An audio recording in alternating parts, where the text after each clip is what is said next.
Picture this. Your friend just bought a house and won't stop posting about it on social media. Meanwhile, you're sitting in your rental apartment wondering if you're making a huge financial mistake. But what if I told you that renting might actually be the smarter money move? What if everything you've been told about home ownership, being the ultimate financial goal, is actually costing you thousands of dollars every year?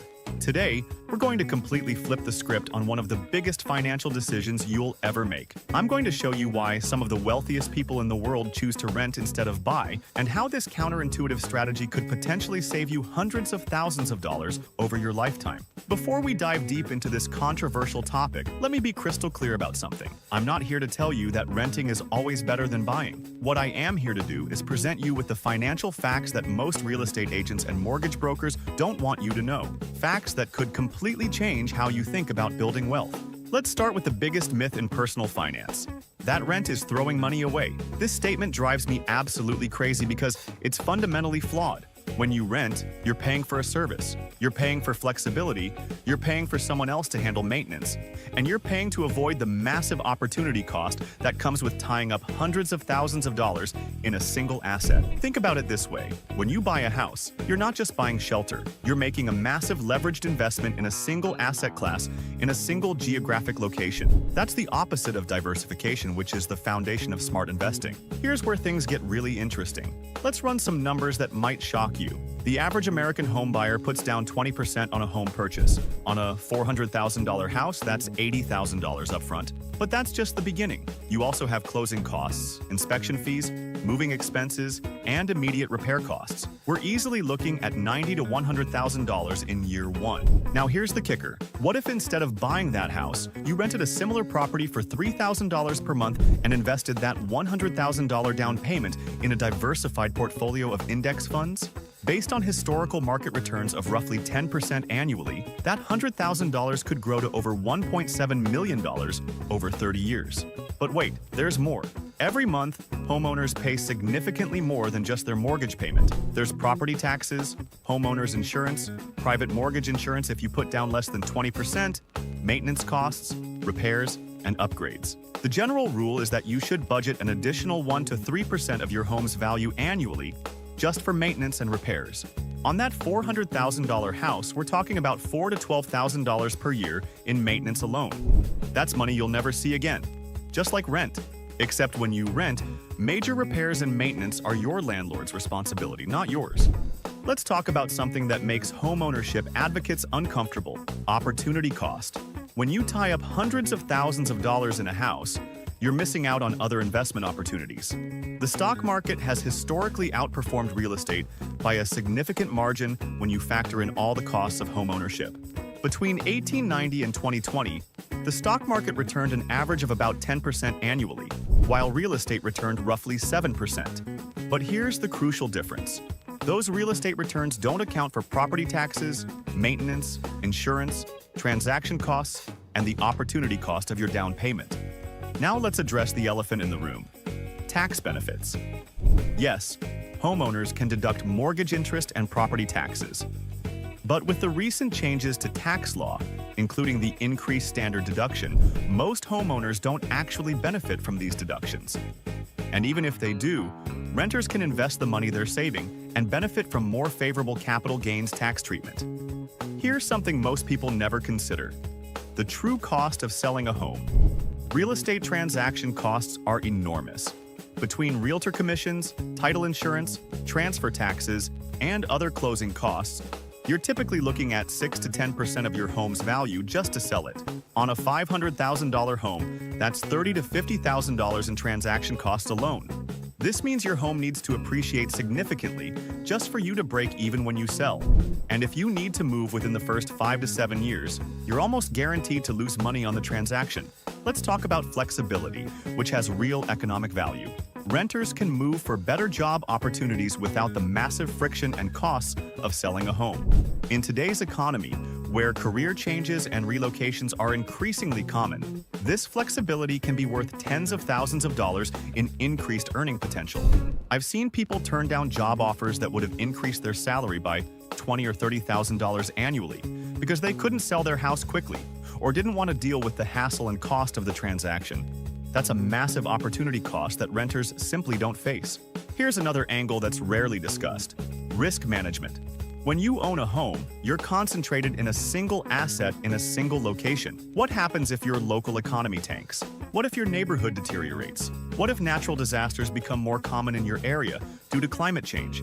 As a homeowner, you're stuck with that risk. As a renter, you can simply move. Let's examine what I call the maintenance trap. Homeowners constantly tell themselves that maintenance and improvements are investments, but the reality is that most home improvements don't add equivalent value to your home's sale price. You might spend $50,000 on a kitchen renovation and only add $30,000 to your home's value. Meanwhile, renters can put that $50,000 into picture this. Your neighbor just bought their dream house, posting Instagram stories of their new keys, while you're still renting that apartment downtown. Everyone's congratulating them on their smart investment, but here's the twist that'll blow your mind. You might actually be the one making the smarter financial move.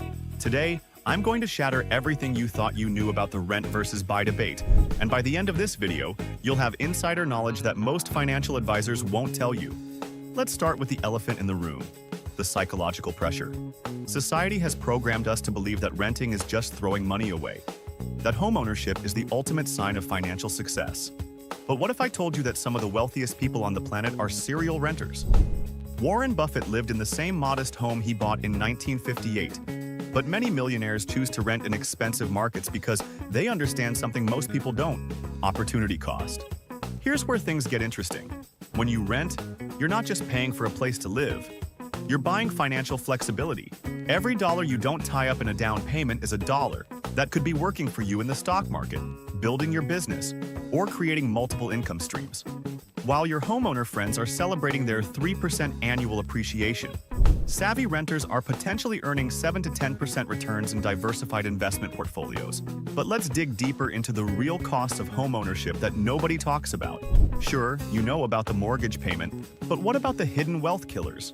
Property taxes that increase every year, homeowners, insurance premiums that seem to skyrocket overnight, maintenance costs that always exceed your budget, and the opportunity cost of that massive down payment sitting idle in your walls instead of compounding in investments.